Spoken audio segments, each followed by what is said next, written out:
सितंबर 1944 को डॉक्टर अंबेडकर अपने संबोधन में कहते हैं कि एक वृद्ध आदमी जब गोलमेज सम्मेलन में भाग लेने के लिए स्वाधीनता से कम कुछ न मांगने की आज्ञा लेकर गया था, तो उसने क्या किया था। दुर्भाग्यवश और देश के लिए घातक उस वृद्ध सज्जन को इतना सिखाया पढ़ाया गया था कि उसे इस बात के लिए राजी कर लिया गया था कि 1931 की सिफारिशों में वह साइमन कमीशन की सिफारिशों से संतुष्ट है और उन्हें मानने के लिए तैयार है। सज्जनों, स्थिति किसने संभाली? हमने एक त्रिपक्षीय आयोग नियुक्त किया था जिसमें पार्लियामेंट की 3 पार्टियों के प्रतिनिधि थे। सर सैमुअल होर का यह तर्क था कि सम्मेलन समाप्त कर देना चाहिए तथा पार्लियामेंट को साइमन कमीशन की सिफारिशों के अनुरूप एक विधेयक बनाने में गर्व महसूस होना चाहिए। मैं उन लोगों में से एक था जिन्होंने इस प्रकार के प्रस्ताव का विरोध किया। हमने इतना विक्षोभ उत्पन्न किया कि ब्रिटिश कैबिनेट को एक छोटी सी कैबिनेट समिति इस बात पर साक्ष्य लेने के लिए नियुक्त करनी पड़ी कि गोलमेज सम्मेलन के प्रतिनिधियों की वास्तविक भावना क्या है। मैंने कैबिनेट समिति को बताया कि दलित वर्ग भी पार्लियामेंट का पीछे हटना सहन नहीं करेंगे। मैंने जो भूमिका निभाई उसके बारे में क्या कोई कह सकता है कि वह नगण्य थी? क्या यह कहा जा सकता है कि अनुसूचित जातियां केंद्र में उत्तरदायित्व के विरोध में थी? गोलमेज सम्मेलन के लिए गए फैसलों में से एक फैसला यह था कि देशी रियासतों को अखिल भारतीय परिसंघ के संगठनों में से एक संगठक के रूप में शामिल किया जाना चाहिए। आपको यह सुनकर आश्चर्य होगा कि गांधी स्वयं उन राजाओं के पास चलकर गए थे और सम्मेलन में रियासतों के प्रतिनिधियों को नामित किया गया था। मैं अकेला व्यक्ति था, गोलमेज सम्मेलन का अकेला सदस्य, जिसने उस मुद्दे पर शुरू से लेकर अंत तक लड़ाई लड़ी। डॉक्टर अंबेडकर कहते हैं कि गांधी को यदि देशी रियासतों के लोगों का हित उन्हें ज़्यादा प्यारा है तो आवश्यक है कि उन्हें देशी राजाओं की निजी शासन के अत्याचारों और उत्पीड़न से बाहर निकाला जाए। गांधी को यह कहना चाहिए था कि प्रतिनिधित्व चुनाव द्वारा होना चाहिए। गांधी ने इसके बजाय यह कहा कि वह इस बात के पक्षधर है कि देशी रजवाड़ों के राजा अपने प्रतिनिधियों को नामित करें। मैं चाहता हूं गांधी राजनीति के बारे में बहुत कम जानते हैं। द्वितीय गोलमेज सम्मेलन में डॉक्टर अंबेडकर ने गांधी से 3 सवाल पूछे। पहला सवाल था, क्या उन्हें इस कथन के समर्थन में कांग्रेस के प्रतिकार मिला है कि वह नामांकन द्वारा देशी राजाओं के प्रतिनिधित्व का स्वागत करेंगे, और क्या इस विषय पर कांग्रेस में कभी विचार विमर्श हुआ है? क्या कांग्रेस ने कोई संकल्प पारित किए हैं तथा क्या वह कुछ करने के लिए अधिकृत है? दूसरा प्रश्न अप्रत्यक्ष चुनाव के बारे में था। कंजर्वेटिव पार्टी अप्रत्यक्ष चुनाव कराने को तत्पर थी, लेकिन हम सब इससे असहमत थे।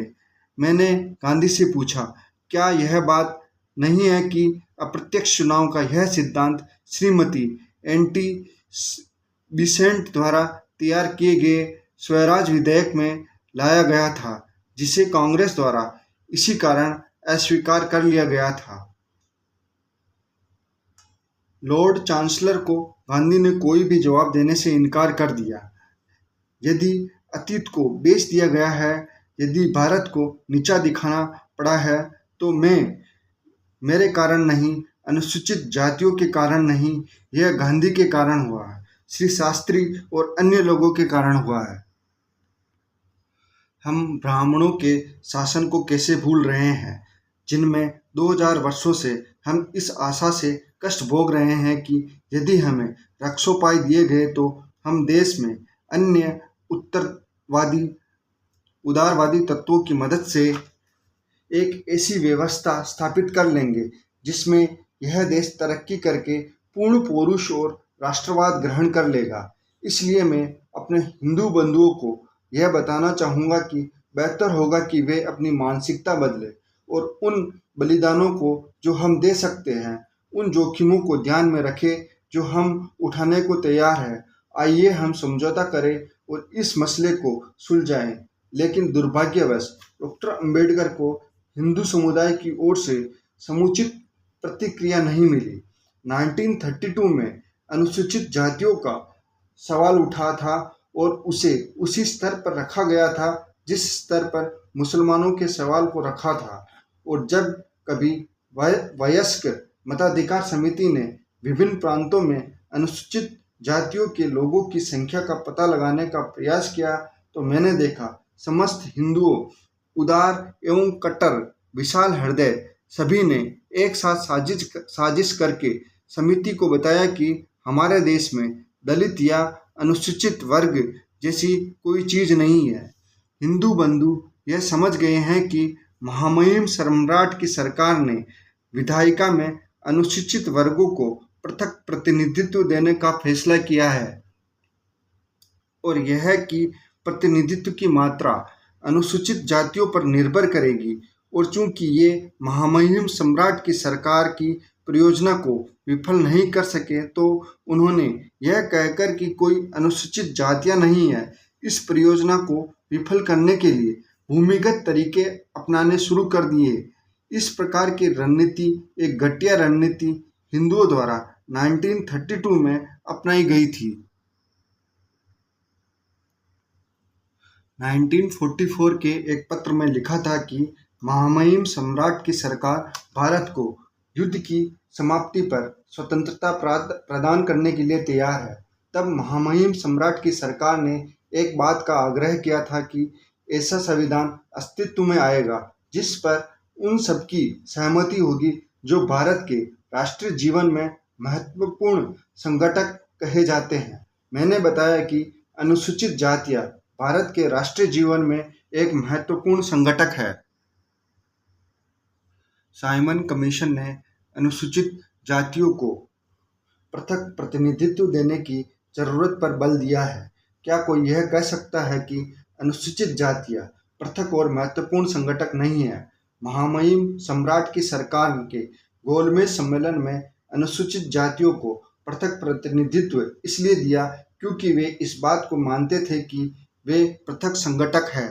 मैं अपने हिंदू बंधुओं को यह कहना चाहूँगा कि बेहतर यही होगा वे इस ख्याल को छोड़ दे और स्वयं समझ ले अनुसूचित जातियां भारत के राष्ट्रीय जीवन में एक पृथक तत्व है। मैं सुस्पष्ट शब्दों में और निश्चित ढंग से उन्हें बताना चाहता हूं कि वे इस बाबत कोई गलती ना करें।